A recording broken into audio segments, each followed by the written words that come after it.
Good morning, everyone. Thank you so much for joining us. I'm Clarissa Rodriguez, Chair of the New York State Workers' Compensation Board.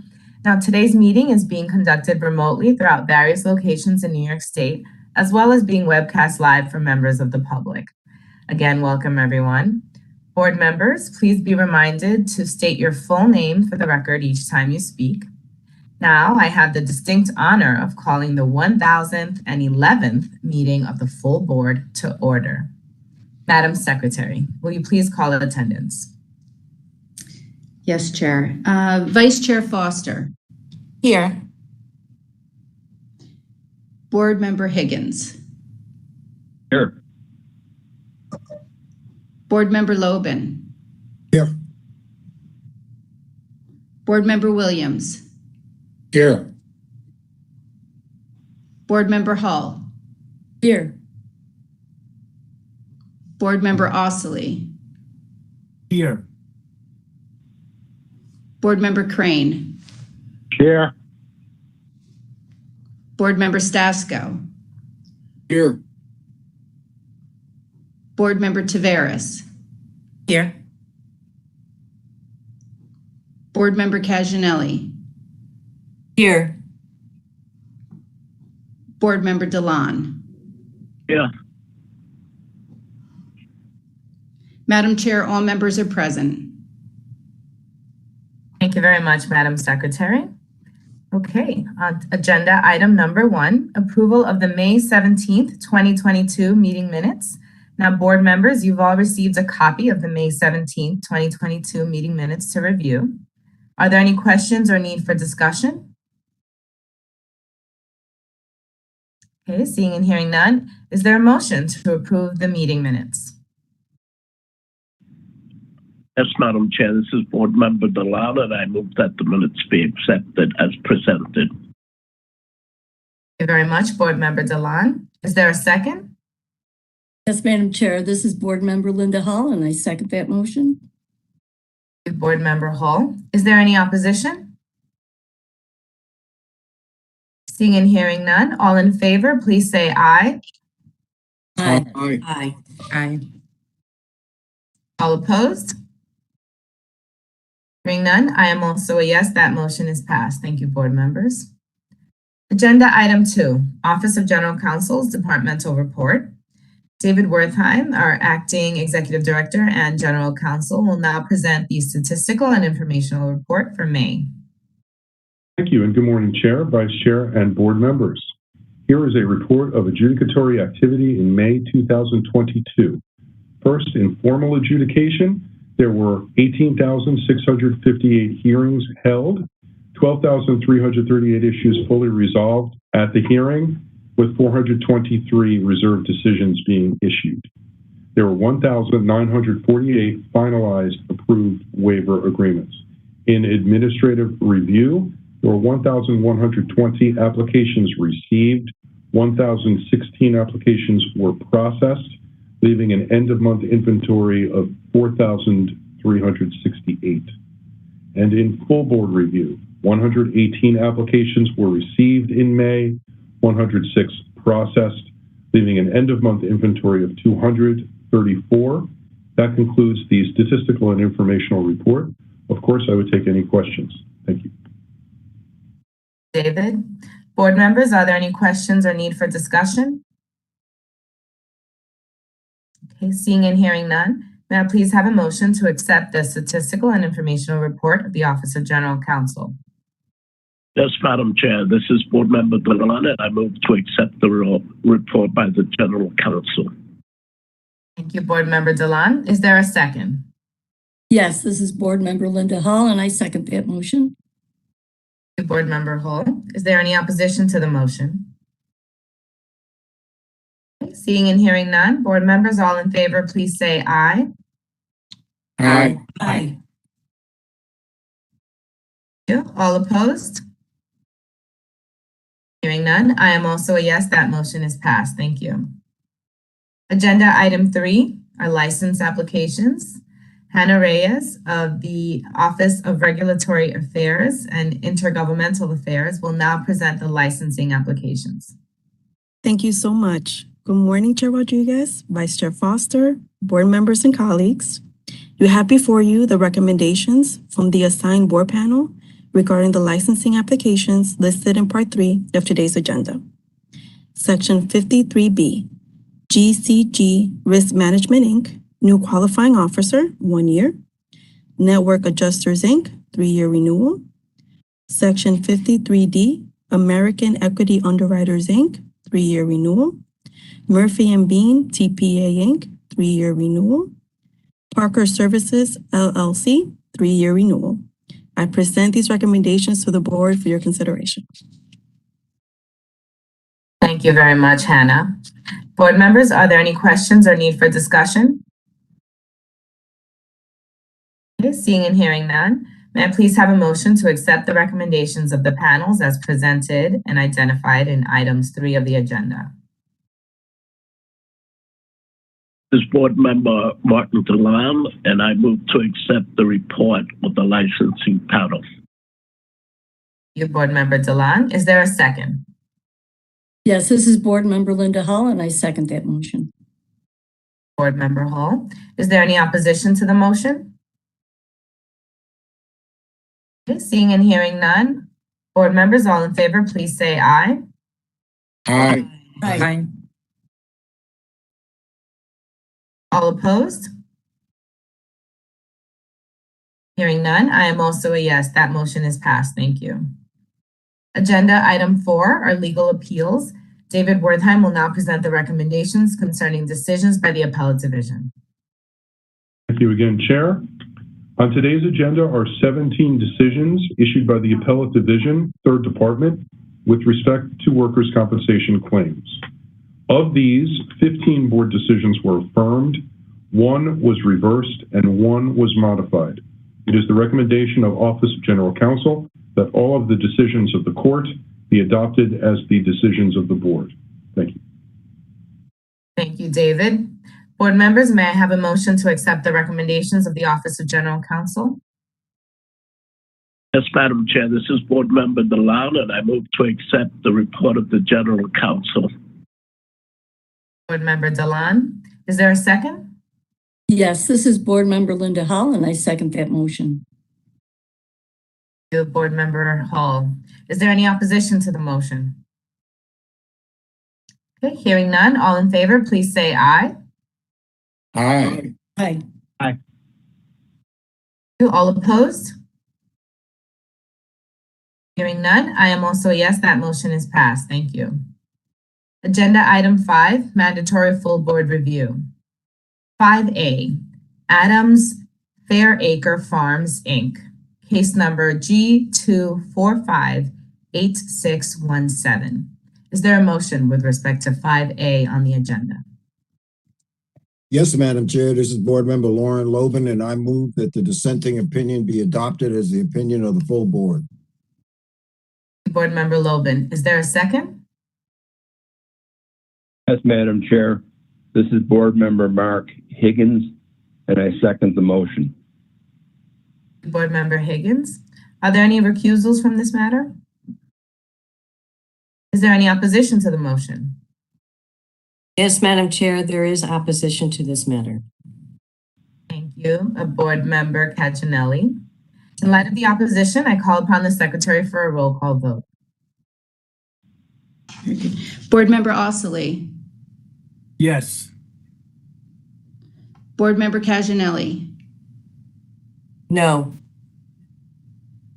Board Member Crane. Yes. Board Member DeLon. Yes. Board Member Higgins. Yes. Board Member Hall. No. Board Member Loban. Yes. Board Member Stasko. No. Board Member Taveras. Yes. Board Member Williams. Yes. Vice Chair Foster. Yes. Madam Chair. Yes. That motion is passed 9-3. Very much, Madam Secretary. Now 5B, Lowe's Home Centers, Inc. Case number G0645647. Is there a motion with respect to 5B on the agenda?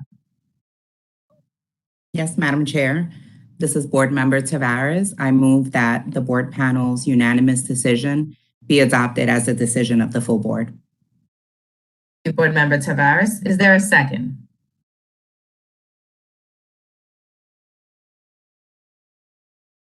Second. Okay. Thank you, Vice Chair Frida. Are there any recusals from this matter?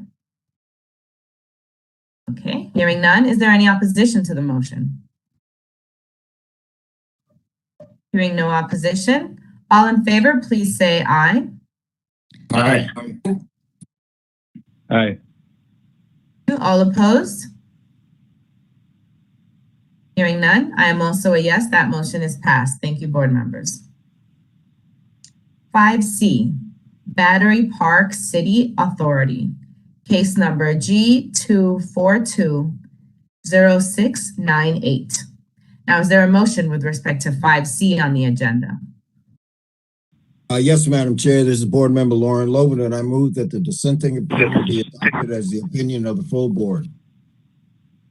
Thank you, Board Member Loban. Is there a second?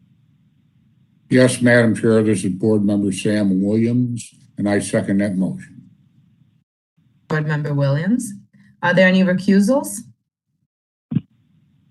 Is there any opposition to the motion?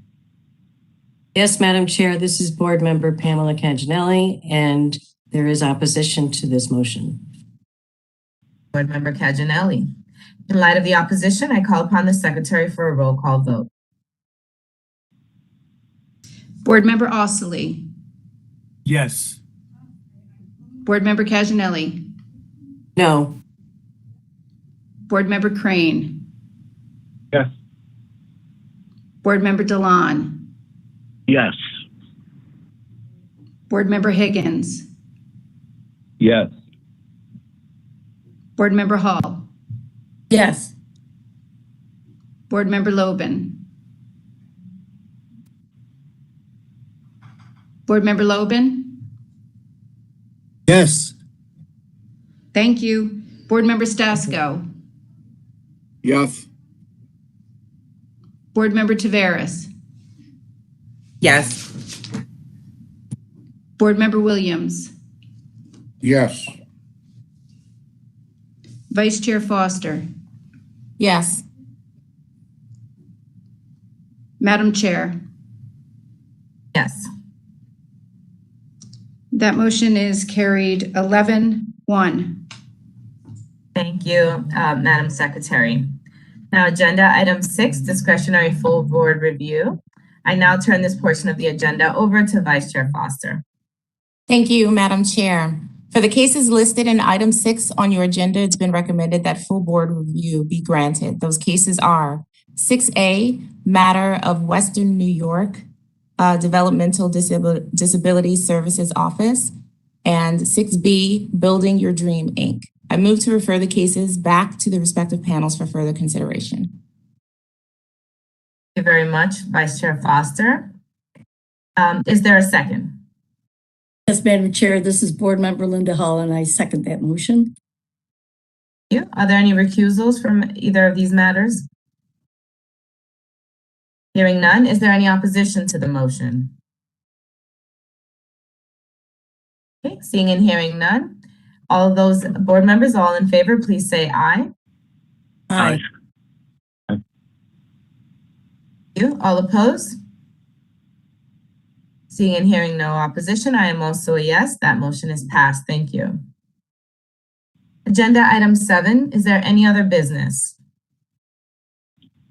Yes, Madam Chair. I wish to make a statement with regard to the tragedies in Buffalo and ask you go ahead. is the appropriate time to do so. Yes. Thank you, Mark. Go ahead. Thank you, Madam Chair.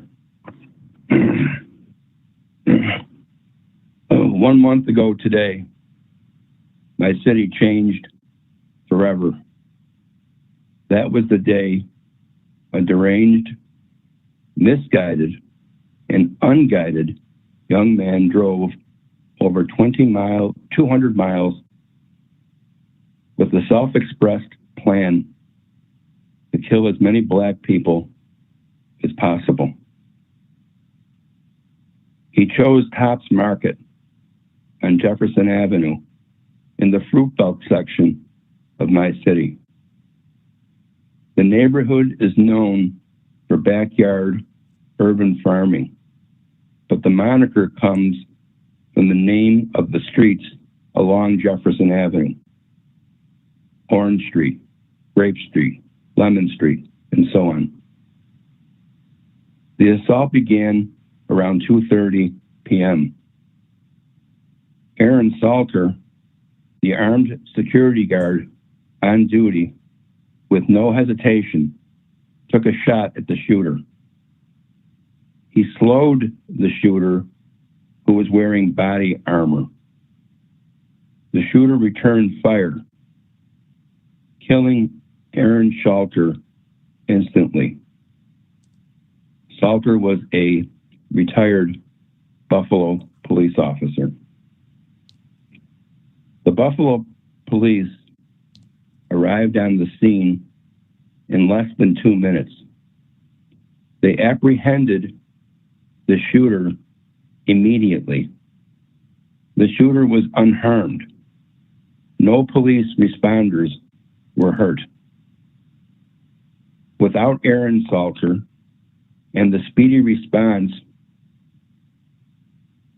of the Buffalo police, he would have killed at least 50 people or more, as he had planned. What has happened since? A grand jury indictment, 25 counts. The president, the vice president, the governor, and the 2 U.S. congressmen who represent the area all came to the Fruit Belt to show their respect and to talk with the grieving families. The governor promised swift action on assault rifles and red flag laws. She signed in such measures last week. The local congressman attended all 10 funerals, speaking from the pulpit at several. One of the local congressmen, a greatly respected member of Congress, happens to be in the Republican Party, was about to breathe into another 10 years in Congress. In his talks with the families and the community in the Fruit Belt, he said that he was now ready to support a ban or at least limits on assault rifles. 2 days later, his congressional career is over at the end of this year. Tops Market has continued to pay the workers at the store. They have supplied workers with grocery gift cards weekly. They set up a drop-in center for the workers to visit one another and share a meal. Tops Market started a fund to help the families affected. The fund is zooming toward $3 million with 12,500 separate donors. There are memorial sites, prayer and candlelight services all throughout my city and far beyond. One of the first and largest was in my immediate neighborhood at St. Martin's Roman Catholic Church in South Buffalo. An entire greater community is suffering. Dozens of people from the Fruit Belt have made the trip to Washington to testify before Congress. The local congressmen have provided their offices as a basis of support for that operation. My city will never be the same. We will continue to show respect, support, and love for the beautiful families that are left behind. We believe that Aaron Salter is a hero. The Buffalo Police Department posthumously awarded Salter a Medal of Honor and promoted him to the rank of lieutenant. He was given full honors of an active Buffalo police officer at his funeral. I'm going to read the names of the people wounded and people killed that day. There are common themes among and in their lives. They're all Black. They're all largely deeply religious, church-going people, community activists, and above all, devoted family people. There are several cancer survivors among them. All of them were out living life on a beautiful spring afternoon in my city. The wounded: Zaire Goodman of Buffalo, New York, age 20. This is a young man. His mom is among the delegation that went to Washington to testify.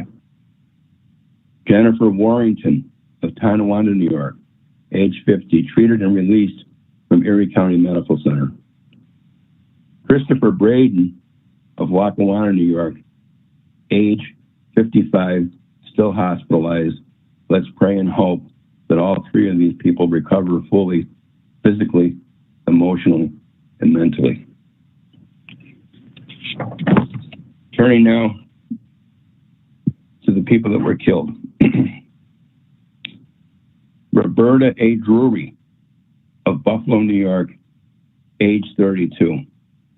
The main reason why Ms. Drury lived in Buffalo was to care for her brother who suffers from leukemia. Marcus D. Morrison of Buffalo, New York, age 52. Andre McNeil of Auburn, New York, age 53. Lieutenant Aaron Salter of Lockport, New York, age 55. Geraldine Talley of Buffalo, New York, age 62. Christine Cheney of Buffalo, New York, age 65. Haywood Patterson of Buffalo, New York, age 67. Catherine Massey of Buffalo, New York, age 72. Catherine went by Cat, very well known in Buffalo, major community activist, reliable to show up at school board meetings, meetings of the Buffalo Common Council, and public hearings to give her thoughts on whatever the issue of the day was. She lived by the standard, if you want to make a difference, do it yourself, get involved. Pearl Young of Buffalo, New York, age 77. Finally, and this one really hurts our city the most, if I could say that, because they all hurt. Ruth Whitfield of Buffalo, New York, age 86. The matriarch of the Whitfield family, very well known, very successful people, huge family in Buffalo. Ruth Whitfield's son, Garnell Whitfield, commissioner of the Buffalo Police Department, retired. Garnell Whitfield, Ruth's son, is the undisputed leader of the delegation that went to Washington to testify. Madam Chair, that concludes my remarks. I thank you for the opportunity. And let's hope that somehow something good comes out of this at some point. In many ways, it already has. There's an outpouring of love and support for all these people in the community at large. Thank you. Thank you so much, Board Member Higgins, for your sobering remarks. I'll now ask for a moment of silence to commemorate the victims of this senseless tragedy in our very own backyard.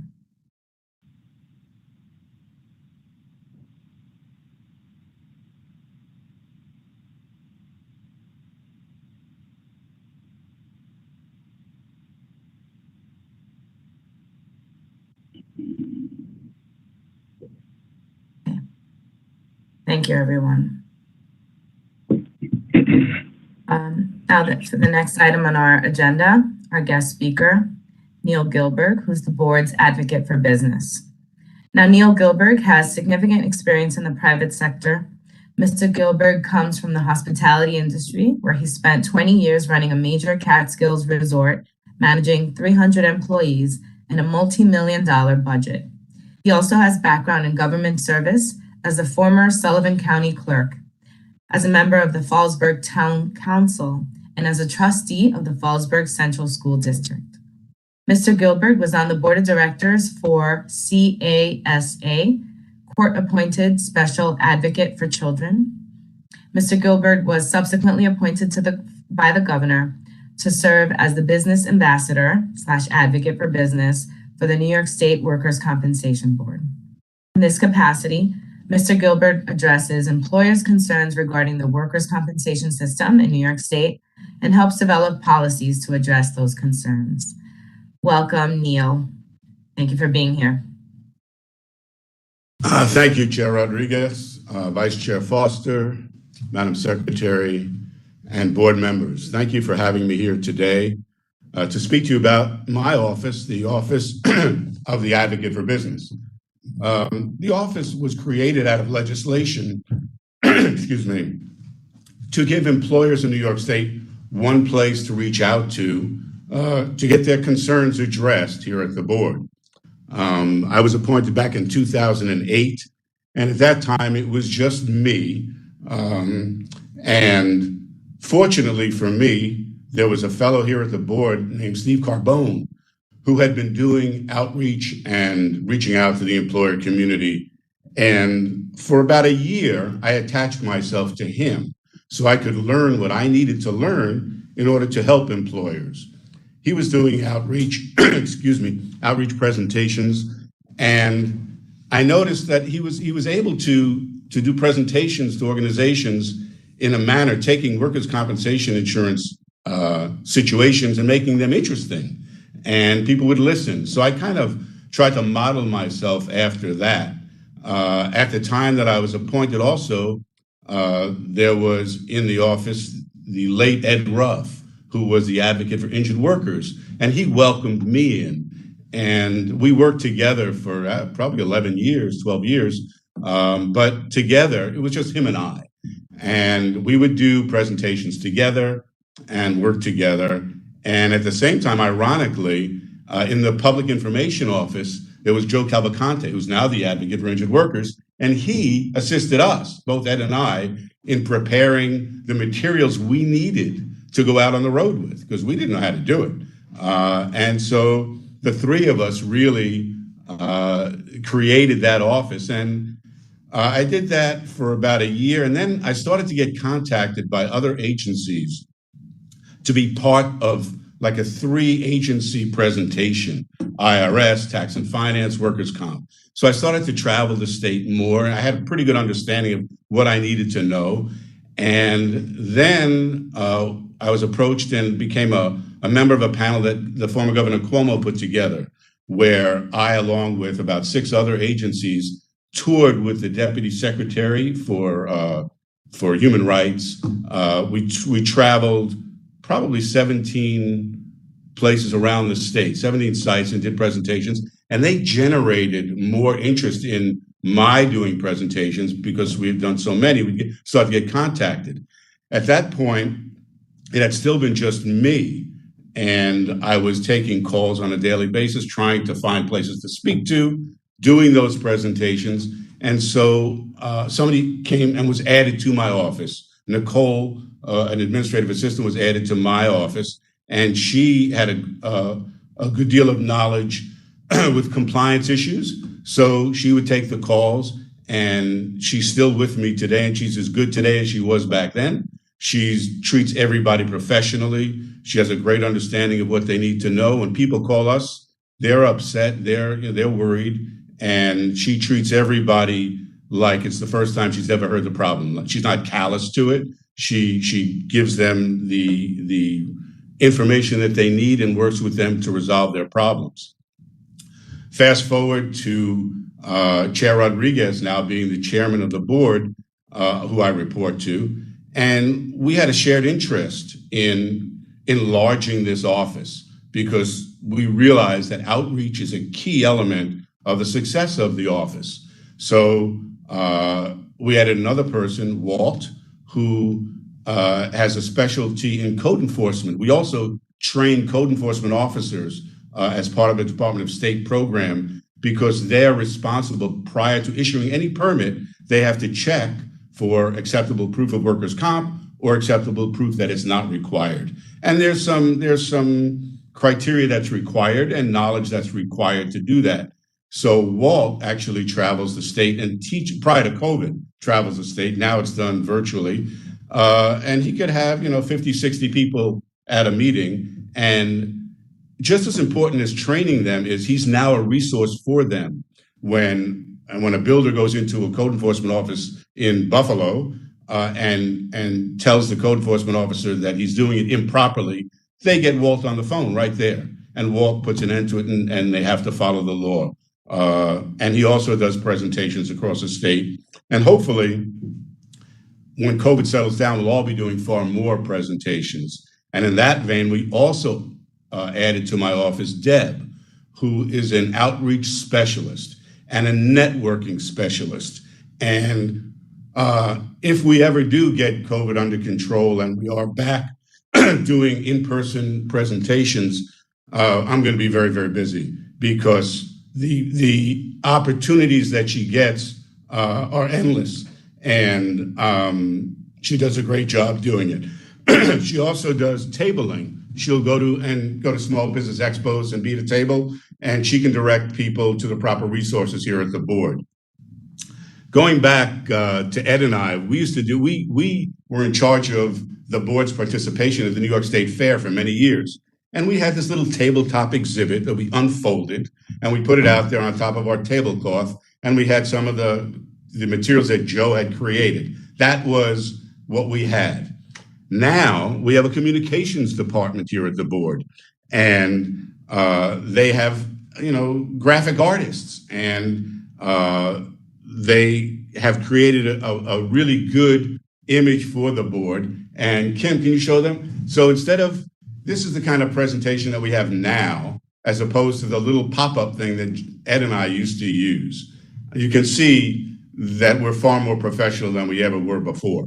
That communications department also gives us a high visibility in social media.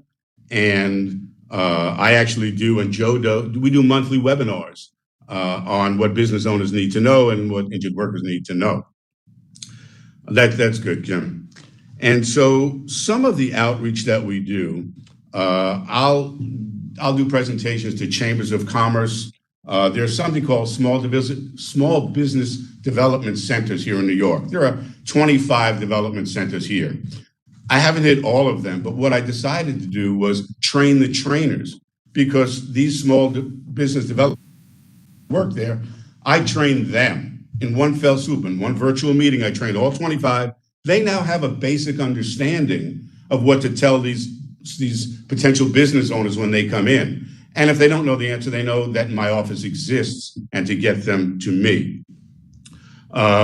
Minority Women Business Enterprise exhibits and events we attend. All the veterans business events we attend. Professional, so we just did one for the Association of General Contractors, the Restaurant Association, chambers.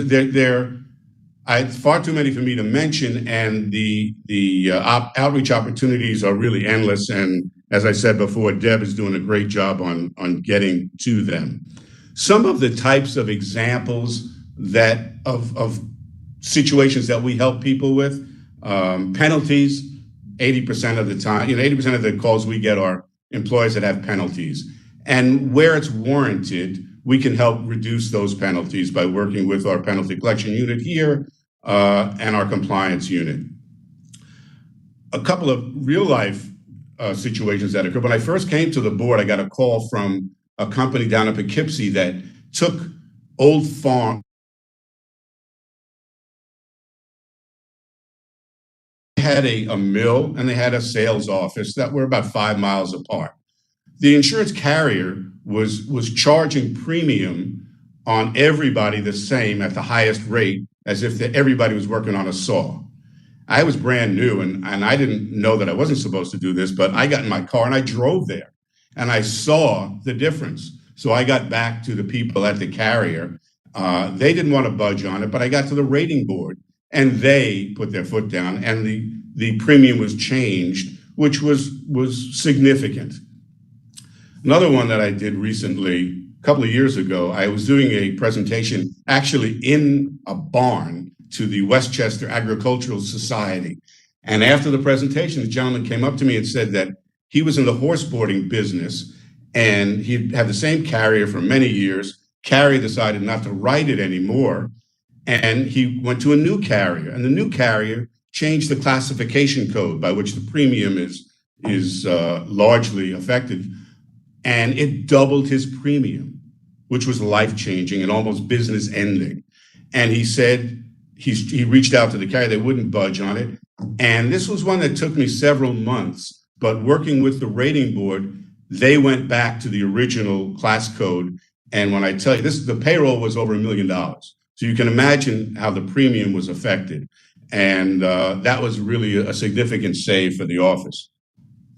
Another area that we get involved in New York State, there's a Debarment Law. It's a vendor integrity tool that's used both by the Department of Labor and by the Workers' Comp Board. And it's somewhat complicated, and it can be very, very damaging to a business if they are adversely affected by it, if they shouldn't be on it and they're on it, if it's not being applied properly by agencies. And it requires a good deal of work on our part to make sure that it's being done properly. We don't make the decision, but we certainly make state agencies aware of what the situation is, and they can make their own mind up.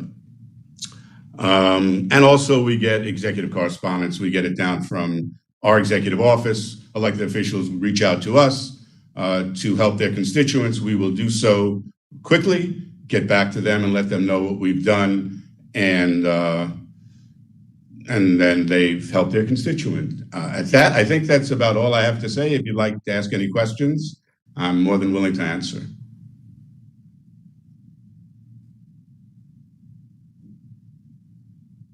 Hearing none. Neil, I do want to thank you for your presentation and for, letting the public know about your very important office and the very important work that you do there. So, just one last thing. Can you let the public know how to reach you, either a phone number or website? Certainly. The board's website is wcb.ny.gov. And our direct telephone line is 518-486-3331. You can email us at advocatebusiness.ny.gov. Perfect. Thank you so very much. Really appreciate you joining us today. Okay, the last order of business. May I please have a motion to adjourn today's meeting? Yes, Madam Chair, this is Board Member Delan, and I move that we adjourn the meeting. Thank you, Board Member Delan. Is there a second? Yes, this is Board Member Linda Hall, and I second that motion. Thank you, Board Member Hall. All in favor, please say aye. Aye. Aye. Aye. Aye. Hearing none, I am also a yes. Meeting adjourned. Have a good afternoon, everyone.